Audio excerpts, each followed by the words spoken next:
વિશ્વ માતૃભાષા દિવસ બધાએ સરસ મજાના સ્ટેટસની અંદર વિશ્વ માતૃભાષા દિવસની શુભકામનાઓ પાઠવી. શું આટલું સ્ટેટસમાં મૂકી દેવાથી શું માતૃભાષાનું ગૌરવ વધી જાય ખરું? ના. માતૃભાષા આપણી માં અને આપણી માતૃભૂમિ, એને તો આપણે હૃદયથી જીવવી પડે તો આપણે એનું ગૌરવ સમજી શકીએ, નહીં તો આપણે એનું ગૌરવ નહીં સમજી શકીએ. ઉમાશંકર જોશીએ ખૂબ કહ્યું છે, સદા સૌમ્ય વૈભવે ઉભરાતી મળી મને માતૃભાષા ગુજરાતી, મળી મને માતૃભાષા ગુજરાતી. વાચા જે દિને મળી મને ગુજરાતી, વાચા જે દિને મળી મને ગુજરાતી, હું ને મારી ભાષા બંને ગુજરાતી, હું ને મારી ભાષા બંને ગુજરાતી. આપણે અત્યારે જોઈએ છીએ કે અંગ્રેજી માધ્યમનું મહત્વ ખૂબ વધી ગયું છે.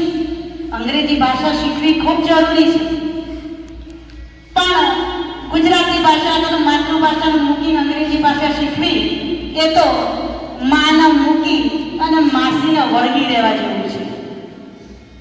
આપણે ઘણી વખતે અંગ્રેજી શબ્દોનો ખૂબ સરસ ઉપયોગ કરીએ છીએ.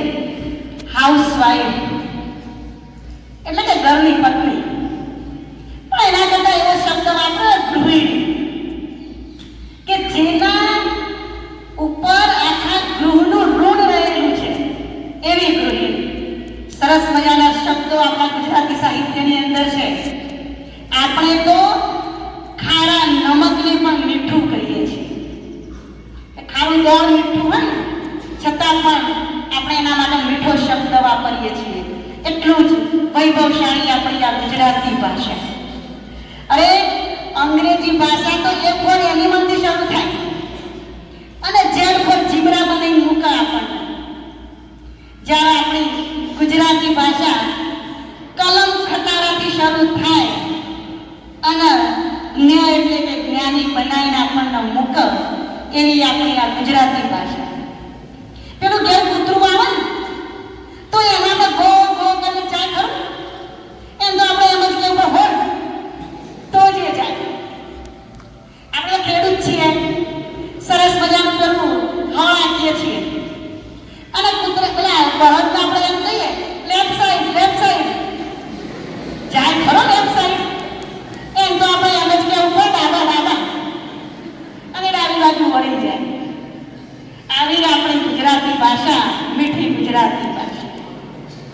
પેલું વોટર વોટર કરતા જીવ ગયો અને પાણીનો લોટો તો ખાટલાની નીચે. જોઈએ છીએ આપણે અંગ્રેજીનું માધ્યમ એટલું બધું વધી ગયું છે કે આપણે ગુજરાતી ભાષાને વિસરતા ગયા છીએ. અંગ્રેજી ભાષા શીખીએ અને જો અંગ્રેજી ના આવડે ગુજરાતી ના આવડે તો બાવાના બે પડે. એટલે ખરેખર શિક્ષણ તો માતૃભાષાની અંદર જ હોવું જોઈએ. અંગ્રેજી ભાષાની અંદર આપણે ચેક લખતા હોઈએ ને, 1 કરોડનો ચેક લખીએ ને તો એ પાછળ આપણે લખીએ છીએ ઓનલી 1 કરોડ ઓનલી. ઓનલી એટલે ફક્ત. અને ગુજરાતી ભાષામાં 1000 રૂપિયાને ચેક કોકને આપીએ ને તો લખીએ 1000 રૂપિયા પૂરા. એટલે આપણી માતૃભાષા તો ખરેખર આપણી માતૃભાષા જ છે. આપણી આ સરસ મજાનું પાઠ નીચે વાગે છે ને એટલે મને જયંત પાઠક યાદ આવ્યા અને એમની કવિતા યાદ આવી કે આખરે ઉજાગરાનો અંત આવ્યો, લગ્ન ઉકલી ગયા. મા બાપને બહુ ચિંતા હોય લગ્ન હોય એટલે. આખરે ઉજાગરાનો અંત આવ્યો, લગ્ન ઉકલી ગયા. માં ચીજ વસ્તુઓને સંભાળીને ગોઠવે છે. થાળી વાટકા ગ્લાસ ડીશ બધું જ બરાબર છે. થાળી વાટકા ગ્લાસ ડીશ બધું જ બરાબર છે, પરંતુ અચાનક કંઈક યાદ આવતા ઓરડા વચ્ચે ઊભી રહી જાય છે. અચાનક કંઈક યાદ આવતા ઓરડા વચ્ચે ઊભી રહી જાય છે.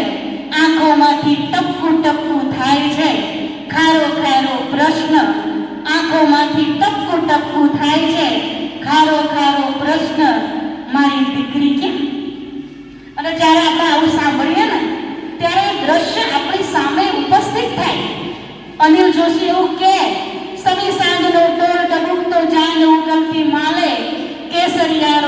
કાંઠો ઘરનું ફળિયું લઈને ચાલે, આવો શબ્દ આપણે સાંભળીએ ને એટલે આમ જાણે ફળિયાની પાછળ કન્યા વિદાય લેતી હોય ને આખું ફળિયું એની પાછળ ચાલતું હોય ને એવી પ્રતિમા આપણા મગજની અંદર ઉપસ્થિત થાય.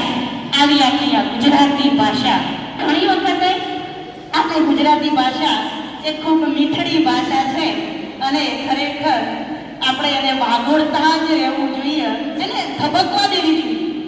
એને જો હૃદયમાં ધબકવા દઈએ ને તો જ આપણી માતૃભાષાનો અર્થ સરશે અને આપણે એમાં જીવંત રહી શકીશું.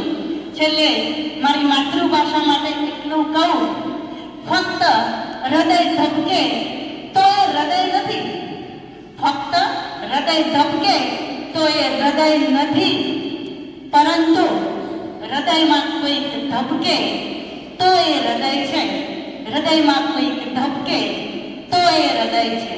હું લખું અને વંચાઈ જાય એ મારી કવિતા હોઈ ના શકે અથવા તો એ મારી ભાષા ન હોઈ શકે, પરંતુ હું લખું અને કોઈકના હૃદયમાં ઉતરી જાય એ જ મારી ભાષા હોઈ શકે. હું લખું અને કોઈકના હૃદયમાં ઉતરી જાય એ જ મારી ભાષા હોઈ શકે. આવી મારી માતૃભાષાને સો નમન અને માતૃભાષાની સૌ કોઈને ખૂબ ખૂબ શુભકામનાઓ. એ જ સાથે અસ્તુ. જય હિન્દ, જય ભારત.